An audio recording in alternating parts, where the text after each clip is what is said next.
too much about your favorite musician's pet cat? Are you maybe one of those people that just has to watch every TikTok and Instagram reel from your favorite actor? I don't know. Kind of sounds like you have a parasocial relationship. Well, if you're curious to learn more about how these kinds of relationships form and function and how we find meaning in them, you should check out the newest season of In Defense of Fandom. For Season 3 on the podcast, we'll be taking a deeper look at the relationship between creators and their fans. In the era of social media, fan conventions, and constant access to our fandom's favorite actors, parasocial relationships abound. In Season 3, we're taking a deeper look at this phenomenon, and even branching outside the world of TV. As the host, I'm especially excited to dip my toes in the world of music and fandom, so I hope you enjoyed this new season, launching April 1st. You can find In Defense of Fandom wherever you listen to podcasts, part of the Geekscape Podcast Network.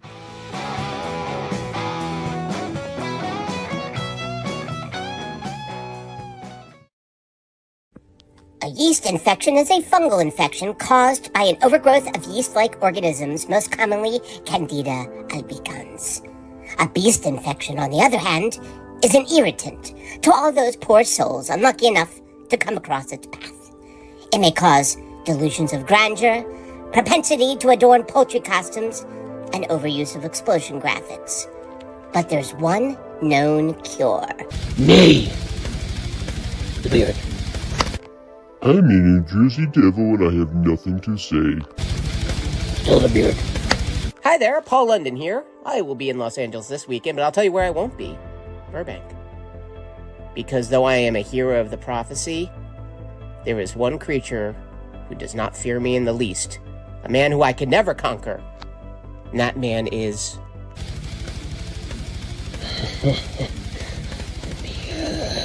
The beard. And that's one to grow on. Well, things are really heating up over at the Geekscape wrestling organization. I see one person absolutely losing their mind. Katie. So much. Katie Hampton is here, as well as not the beard, but definitely Eric. Definitely not me. I mean, why would I be so mad at such a lovely creature like the beast infection? I am crying. I'm laughing so hard. It's so stupid. Oh my god. Oh, I love it. It just keeps it going. I love Meanwhile, this New Jersey Devil. I know. No word. I love that New Jersey Devil just came just to say I have nothing to say. I have nothing to say. You did give a shout out, so we'll throw it up there. Our good friend, Geekscape's own Paul London, has a huge show coming to Los Angeles. I believe you told me sold out show already. Wow. And I believe this is like a new organization that he's a part of, or there's some big deal about this. Jonathan was telling me a little bit about it. So love you, Paul. Obviously, open door to come here and tell us what won this week. Hopefully, Paul London wins this week. But we've got a... Oh, Matt, just real quick, it will be on YouTube, actually. Ooh. So yes, there was a link. If I can find the link, I'll throw it up in the chat and you can share it. You can see that little YouTube logo in the corner there. Yeah, and they even went to like a bigger, I don't know if it's quite arena size, but they went to a bigger complex and sold that out. So it's pretty exciting for them to have that kind of following with a relatively new organization. So stoked for them. And I love that. That's I really love cool. that. Yeah. Congrats, Paul. So this is a first time thing for what won this week, I believe. All of us, all three of us have a video that we are talking about that won this week. If you guys are okay with it, I'm going to go first because mine actually was from last week. But I haven't stopped thinking about it. Was it and this went pretty viral. So I'm a big Survivor nerd. And there was a woman on Survivor this season. She's still there, thankfully, named Eva, who is, I believe she is the first ever autistic Survivor competitor. Oh, cool. And she, in the very first episode, so for those, I should start with people assuming that people have no knowledge of how Survivor works. But they take a group of people, they break them into 3 tribes, and then eventually those tribes all merge together, and then they're slowly like voting one person off at a time. But for the first like 6 episodes, it's just if your tribe loses, your tribe of 6 people go and vote one of those 6 people out to kind of like thin out the numbers. So Eva and this guy Joe were on the same tribe, and she, in one of her talking heads, basically says like, I'm autistic. I don't want people to know that because I feel like they'll take advantage of that. But I do want to tell at least one person I trust in case I have an episode that there's someone I can trust to be there. And she kind of starts to bond with this older gentleman named Joe. So she pulls Joe aside and tells him this information. And he basically lets her know, hey, I have family members that are on the spectrum. You couldn't have come to a better person. Happy to be that support system for you. Well, one of the tribes fucking sucked this season. So every once in a while this happens where the same tribe loses so much and their numbers are so small that they have to just like jumble people around to like make it fair, because like now it's 2 teams of 6 versus a team of 3, and that's just like inherently unfair. So in that jumble, Ava and Joe get separated to 2 separate tribes, and she's clearly having a bad time about that, but he gives her a quick hug and he says like, I'll see you when we merge. And they go to the separate teams. So last week, Joe's tribe is the first to win the challenge, and Eva's team is in second place, and they have to do this very complicated, like, we've all done this game where it's like a ball that you're trying to bring down a track, but if you move it ever so slightly, it falls off the track, and then you have to start all over again. Sure. And she just can't get it.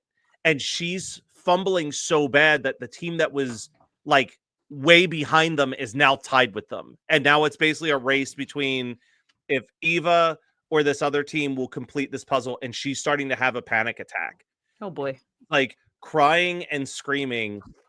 And she looks over, and even though Joe is on a separate team, he's staring at her and just whispering, you can do this, over and over and over again. Aww. So she finally succeeds. She finishes it. And I want to just show this clip of her reaction to finishing, because it's so beautiful.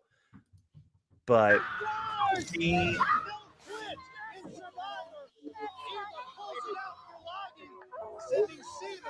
stop screaming. And then Joe, so there's the team that lost. There's Joe, and he's watching her, and then he sees that she's like, this isn't like excitement screaming anymore, like she's in the midst of an episode. Yeah. And he breaks tribe lines to go and comfort her, which has like never been done in the series of this show, because no one else knows how to help her in this situation. And it is like quite literally one of the most beautiful moments of any TV, let alone reality TV, I think I've ever seen in my life. And like Jeff starts talking about what's happening, he starts crying, she opens up about her autism. Like it is, yeah, he just says, fuck it, I'm gonna go take care of her.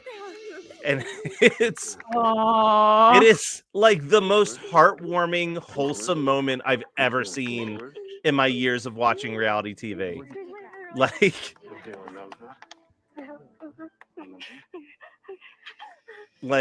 top tier. I'm like tearing up rewatching it. It is. I'm tearing up, and I don't even know the story. I mean, I do now because you told us, but like, wow, this is incredible. Yeah. I mean, to capture this, like, and you know, Katie, not to throw you too much under the bus, but like, you work in reality TV. There are certain moments that you can't fabricate, and like, this is like so clearly a genuine moment that's not scripted or forced. Like, oh, it kills me. It Yeah. kills me. I was crying so hard watching that live that I actually woke up Barb beside me. Oh She no, thought dude. she thought I got a bad text message about like something terrible happening, and I'm trying to explain to her how beautiful this moment is, Aw. but I can't Uh-huh. even talk about it because I'm like, you know, that moment where you're crying so hard that like the words can't even Don't come like, out. You're oh my, almost heaving and because you're crying so oh much. my god, it absolutely wrecked me.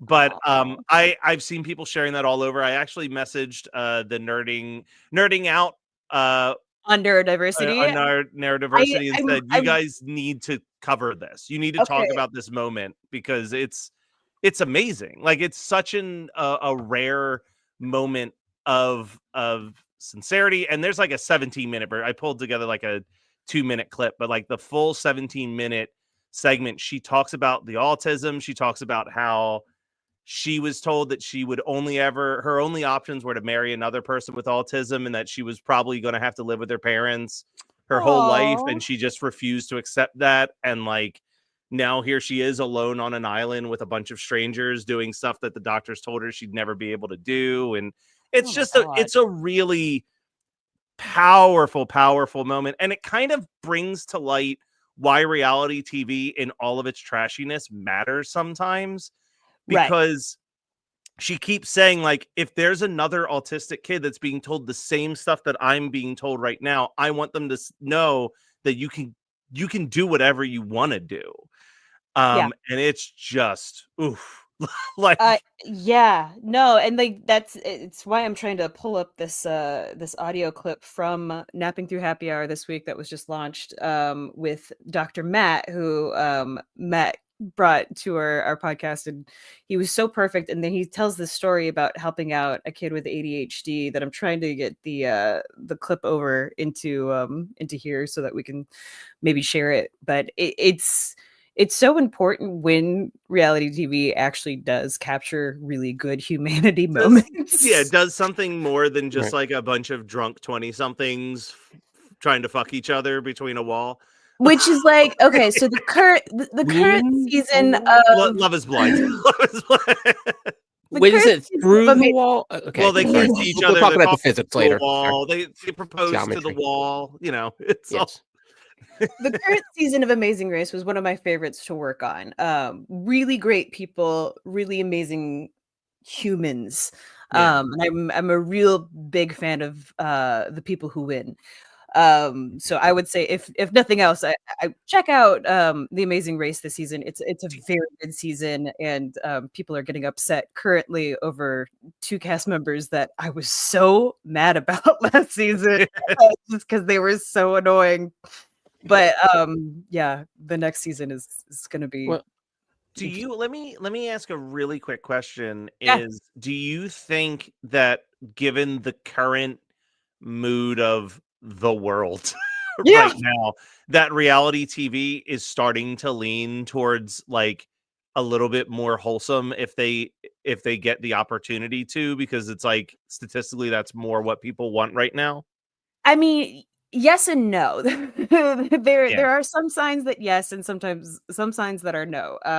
I do think that just LA in general is really hurting with the film economy, Yeah. and we knew how this was probably going to go at the beginning of the year, and we had some interesting expectations, especially that reality TV would be coming back in a big way. Um, I love the fact that CBS and Paramount of all production companies seems to be leaning towards some really beautiful material, especially in Yeah. the reality TV division. I don't think everyone's doing that. And that kills me sometimes. But I do think that this is the kind of stuff that people share. This is the kind of stuff that, we don't have necessarily our like hit dramas or our hit comedies or anything coming back like right away. Like Severance isn't going to be back for a minute, probably like a year minimum. Yeah. we're hoping a maximum too, but LA's been hurting really bad. But the one thing that is still maintaining right now out here in LA is reality TV. So the fact that something like this was done and not just done, I mean, that probably filmed over a year ago. Yeah, you'd have to imagine because they're doing 2 Yeah. seasons a year, which is a Yeah. lot. Like, It is, but it's nice for those that work on those 2 seasons at the same time for having a full year of work. I'm just putting that out there. well, but Nice having mean, a job, right? Nice having a job. The Yeah. Survivor in LA it takes on a It's whole the other worst meaning. game. Can you Worst survive game right fires? now, Can you you guys. survive unemployment? Can you survive a certain president who doesn't like our Can- state very much? Yes. Can you survive egg prices? Can you survive the stock market? Yeah, it's jeez. sorry. Yeah, I always seem to retirement bring I know up- is not surviving. I think I literally saw a retirement with angel wings after looking at the stock market today. So yeah, no, Jesus. we're the amazing race of our lives here, but Yeah, it's an amazing fun time out here in LA. well, and Matt, something I don't really talk about all that much, but I think Katie might knows, but one of my sons is on the spectrum, and he's 16. And so watching something like this, especially what Matt you're bringing up with like the where we are in this country right now, the fact that we've got to be careful at academic institutions to talk about things like DEI, which Yeah. doesn't mean we're not going to do it. It just means we ain't. It's amazing how many different words you can find for things when you're, in the arts, and When so you're- you find Yeah. ways to keep things going, and that's what artists always have done, right? Yeah. But for right now, I mean, attack on DEI is honestly an attack on this part of our country as well. Yeah. Those who do need extra help, and I know there's always that question, does disability fall under DEI? It's a very long, not very exciting discussion we'll save for probably not another time. But the truth is Probably like, not what won the week. no, there's definitely no winner in that week. Yeah. But I think this notion of goes kind of beyond representation. It goes beyond just saying, hey, here's a character who's on the spectrum. In the way that back in the day when it used to be, well, here is an African-American character in 80s television. Right. It goes beyond that. It's like, you've got to say, okay, well, what's the experience of said character? And when I use the term character, I use that with reality TV because in essence, it's, Katie's behind the scenes on this, it's like you are constructing a character out of the parts they give you. And so for them to kind of not only like include, but sort of celebrate, champion, shine a spotlight on, I mean, that's the stuff that, my son needs to see, my other son needs to see, everyone needs to see, because, we could turn our back and say, no, this country is only white dudes of a certain amount of money. It's not. And so, neurotypical isn't everyone's typical life. It's not mine. So, to see this, and by the way, that's the most I've ever watched a Survivor. Was what you just shared. That is the most I have ever continuously I got watched. really sucked in one like clip. maybe 2 or 3 years ago, and I've been rewatching from the beginning. Don't do that; it's not worth it. But I'm real not quick, binging that for you, Matt. I love you, but yeah. Well, I'll binge Daredevil, but just not that. Katie, I found a way to do this. So here we go. Okay, wonderful. That's the only time it's ever happened on a plane. There've been a couple of times where I've been in public where there's like clearly a kid who's neurodivergent who's like just having a meltdown. And sometimes I'll come over to the parent. I'm like, hi, I'm a clinical psychologist. I actually specialize in kids like this. Like, do you need a hand? Yeah. Right? Because in those moments, it feels like every eye in the universe is on you and they're all judging you. And unfortunately, some of them are, right? Yeah. But not everybody is. And having a friendly voice, it's like, listen, I've been there, right? I had my kid entirely disrobe in a Men's Warehouse once. And for reasons that are still unclear to me, and what I was you like, do? I'm like, I'm aware. I see I'm running away. But I am being fitted for trousers at the moment, Chief, so you're gonna have to stick with me. Because that little kid butt is cute. My grown ass man butt, less cute. Not right? so cute. Less cute. So, but and like sometimes like you can, being a stranger can like sort of give that kid a new input. I mean, listen, if there's one thing I've learned is that life is fucking hard. Like, it's just so hard. And like, anytime we can talk about it or just have a, a sort of a like, tip in the other direction, just someone like it's just a kind word or a smile or, it goes a long way. Like parenting can be so isolating. It can be so lonely. And which is weird because you're with other humans all the time. They're inside you. They're in your pockets. And like, but having another grown up who's like, I got you, I see you, that's a powerful thing. And it costs and the cool thing is it costs you nothing, right? It costs you nothing to give somebody the eye contact, like, you're doing a great job. Panic attack, at least on a plane? That's the only time it's ever happened on a plane. There have been a couple of times where I've been. Matt, we can't hear you at the Sorry, moment. But muted because there was children stomping around upstairs while I was playing. What kind of a parent are you? Yeah, first, I love that it's a clip judging about you parenting. now. I learned nothing from that clip. Yeah, Completely but no, judging you. I mean, that's a great first advertisement for Napping Through Happy Hour, and even just a better advertisement for how amazing Dr. Matt is. So please go listen to Nerding Out on Neurodiversity. I think my favorite thing that I brought to the network in a really, really long time. It's just an important podcast. So go and listen and support what both of those shows are doing. And Katie, you seem close to tears, so let's go with what Eric's win is today. So you can wait. Let me. I mean, I still have tears in my eyes from the beard, but yeah. Go ahead. Many do. Well, so for mine, and thank you for sharing that, Matt. I mean, honestly, it's we all have our unhealthy parts of our diet, which reality shows can be, or they can be a healthier part, just like McDonald's does have salads. Yeah. I don't know when that lettuce was in the ground, but it was at some point in our lifetime.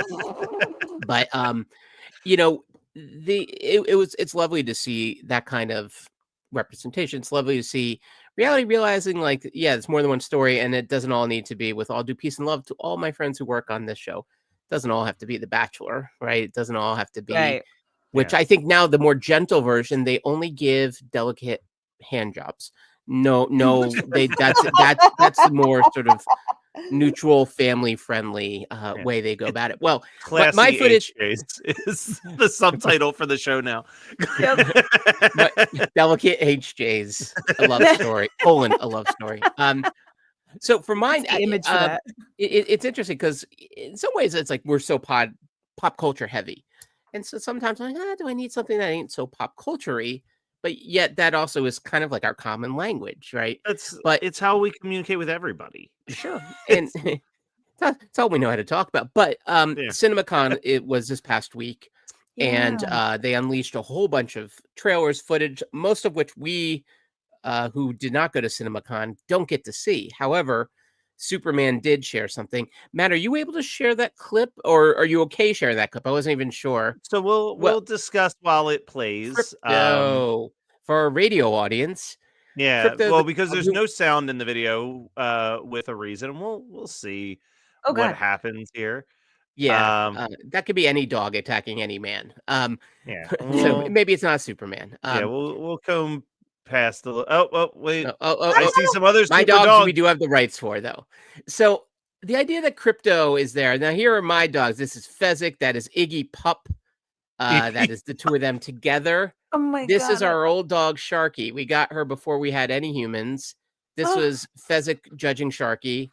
Little baby Fezzik with little baby Judah, me, Fezzik the pup with my sons, and then Fezzik getting his head stuck in a box of cereal. So I was just thinking as I'm watching Crypto footage, that notion of like what animals bring to us, and with all due, of course, peace, love, and respect to Katie's cats, and whatever Matt give him respect because right at the ready at all times, always one in the chamber. He's been napping on my legs.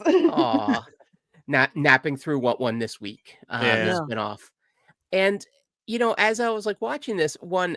the fact that James Gunn is going for that kind of swing, and you can say, "Oh, he's going family friendly." No, honestly, putting crypto in and giving crypto a significant role is kind of ballsy. It under lesser hands could not go great, but James Gunn is not lesser hands. James Gunn has shown time and again just what he's able to do, and he got there. He got there the hard way, man. He went up through the trauma ranks before he kind of had his moment with Dawn of the Dead, and then of course from there he got his whole directing career starting. Um, but you could see with crypto, this is someone who obviously has an animal, loves animals. My dogs, you've heard on some Geekscape podcasts over the years, they are not quiet, they're not subtle. Katie's Right. cats are very genteel, I think, as far as for the radio and TV audience here. My dogs are not. They are loud. I sent Katie a picture. One of them got into my wife's lipstick. Literally caught red-handed. It's so cute. Like all I saw was the paw covered in It looked red, like and I was bloody. like, "Oh, it looked bad." Yeah. Oh yeah. No, the bad is the lipstick that she just bought. That's now just prints all over our house. Oh my gosh. But what animals bring to us, especially during 2025, which has been really off the hell of a start for all of us, eh? Yeah. But that idea that my dogs, I don't know where they fall on the political or religious spectrum. I don't ask too many questions of them, and they don't ask too much of me, to be honest. They're chaotic. My house would be a lot cleaner without them, a lot quieter without them, but also there'd be a lot less to it. There'd be a lot less love in this house. And so, I don't know. For me, what won this week was seeing a true dog owner capturing the experience of what it means to own a crazy little dog in the form of crypto. And it's only made me more excited to see what he then does with the human characters in Superman. Yeah, no, that's beautiful. I love that you shared that story about the red-handed paws that you caught your dog with. It's quite the faux paw, which leads us to Yay! Katie's thing that won this week. Brilliant. What a That was bridge. really good transition. Mazel tov. It's almost like you do this for a living. Uh, yeah, so I don't know if it was the folks that have been watching What Won the Week. I promo faux pas shows quite a bit, and for some reason, whatever the case this week, we actually had an audience, which if you're part of like any kind of improv, like anything, it's kind of par for the course. You're going to have a lot of shows where you have the other team there in the audience with you, and that's all you have for your audience members.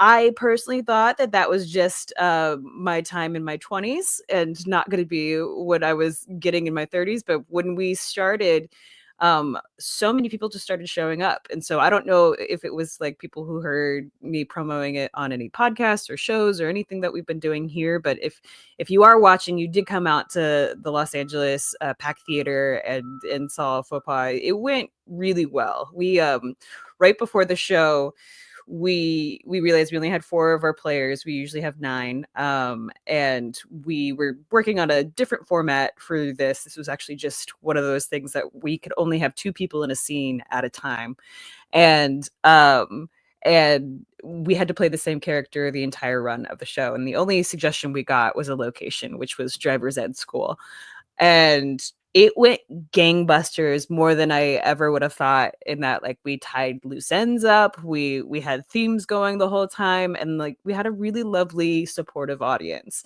And it was one of my absolute favorite things that happened, because the other team that usually performs with us, Stake, did an incredible show too. And I, for some reason, on a whim, was just like, I'm going to record this show, just because, it's good for a rehearsal. It's good for us to look back and just kind of see like how we're doing this. Um, and what was hilarious was right before we had done a meeting to basically say, hey, how do we get more people in the audience? How do we get more butts in seats? Like what's kind of the marketing stuff that we need to be doing right now? And we threw out a bunch of ideas or whatever. And we didn't know, none of our friends were coming, we knew, and none of our like teammates' friends were coming.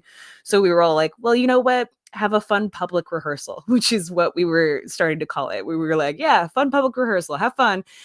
And as soon as we walked in, it was like people started coming in, and it was unbelievable how cool it was just to have an audience there actively watching, engaging, and giving us really good feedback on like when things worked, when things didn't work. And so it was one of those things that I was just like, I'm very grateful for communities that show up, that pay attention, that listen, that watch our shows here on the Geekscape network or listen to our shows on the Geekscape podcasts.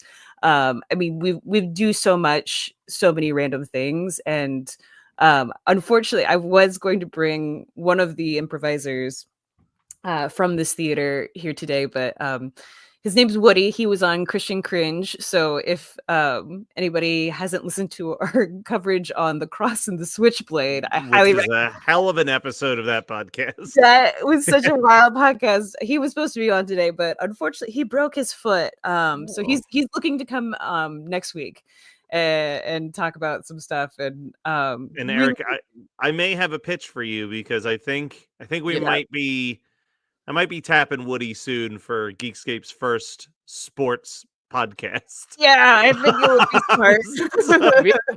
There hasn't been one in the whole sordid history of whole Geekscape. sordid history, but I love the idea of like geeks talking sports because you'll get that sports coverage with all the, Star Wars references that you don't get on ESPN.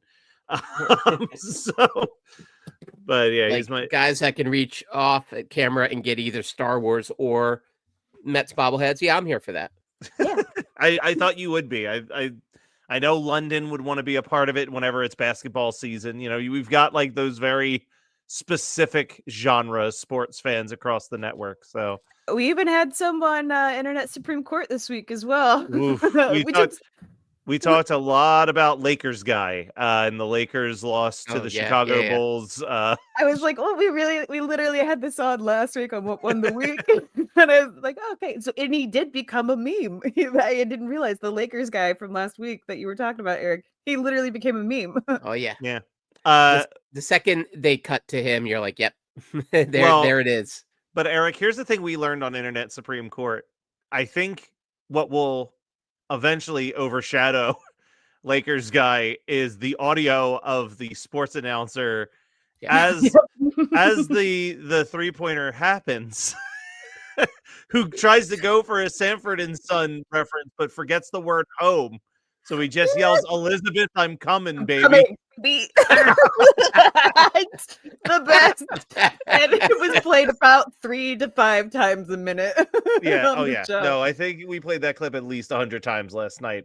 But again, like that is another version of improv. And I have to say, like last night doing Internet Supreme Court was another one of those scenarios where like it felt like no matter what, we kept tying all of the different jokes and bits back into each other. And that there is that cool moment, especially like because I've had like no experience doing improv at all, but like 4 or 5 weeks into doing Internet Supreme Court, there is that element of like, okay, we know what each other's limits are, we know how to not go too far in a specific joke, but we also know like what we can throw out there and that another person's going to grab and go along with it. Like it's been a cool experience for me doing Internet Supreme Court, just kind of learning that being tossed into the deep end with like 3 veterans of improv and me just being like, I talk on microphones on the internet. Do you know each other's safe words? That's really important in improv. Oh, were we supposed to share those? Oh, mine's just whenever I throw my Venmo up. Yeah, that's when you're like, I want this bit to be over. No, I mean, it's like when I'm like, I don't want to work with my tech system anymore. It's so frustrating. No, the craziest. Well, and I can't wait for when we see the clips of last night's show. But Katie's animated car drive away might be the greatest thing that's I'm ever. so mad because I literally designed that in Premiere Pro, and I even put music and like, or not music, but like sound to it, and it was actually a pretty good sound design. But I forgot that I had to add virtual cables on top of all my OBS setup, and I just didn't have time to set that up. Listen, the bit was a home run for us. It was the perfect way to end the first half of Internet Supreme Court. Well, guys, it's been a great week. Yes. Has it? I don't know. No. But it was a great 35 minutes talking with the two of you, and that counts for something. Yeah. Now we could be on here and we could filibuster for another Cory Booker 24 it, yeah. hours and 50 minutes, but That was what won the week for me on Tuesday. that truly and was. then- Yeah. I was like talking about that to somebody the other day because I'm like, look, will that moment necessarily make any large changes? No.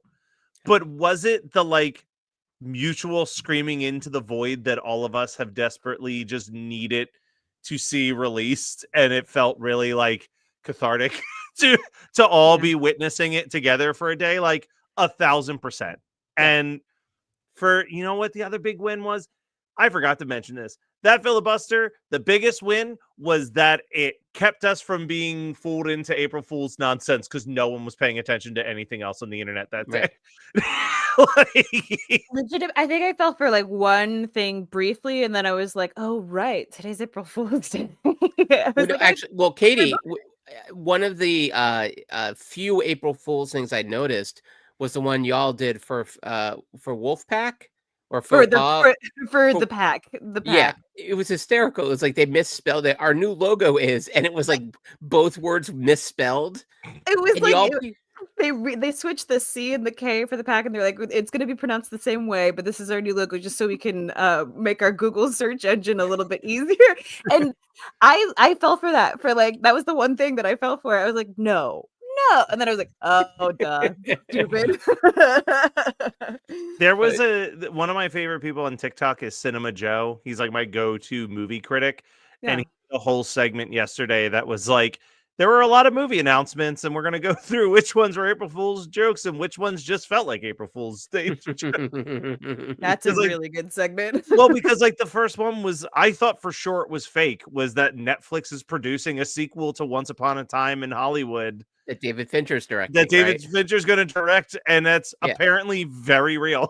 But Are you kidding me? What? Oh yeah, David Fincher's directing a sequel to Once Upon a Time in Hollywood, starring Brad Pitt, but apparently without Leonardo DiCaprio or Margot Robbie.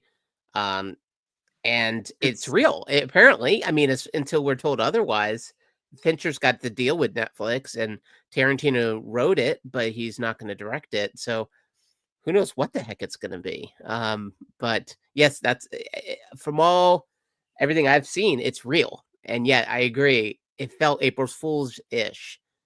Although I think if they said that he was doing a sequel to Death Proof, that would be a little more April Fool's.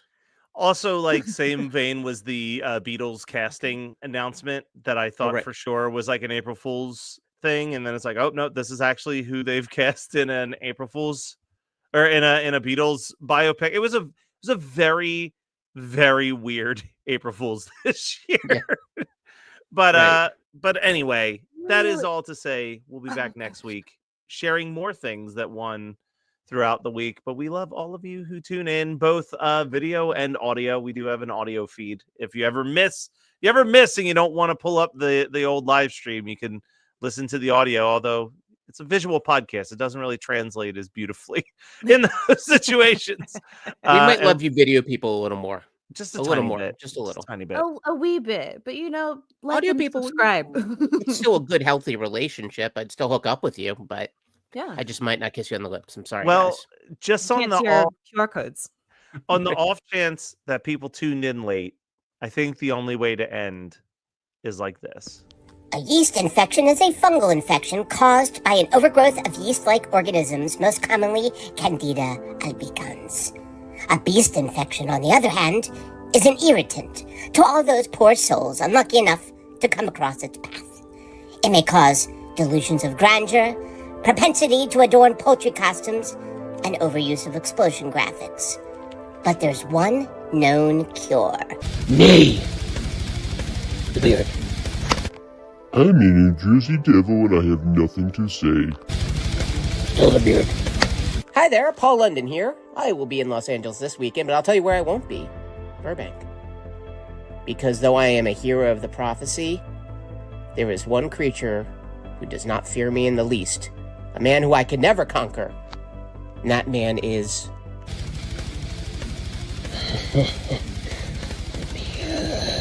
The beard. And that's one to grow on.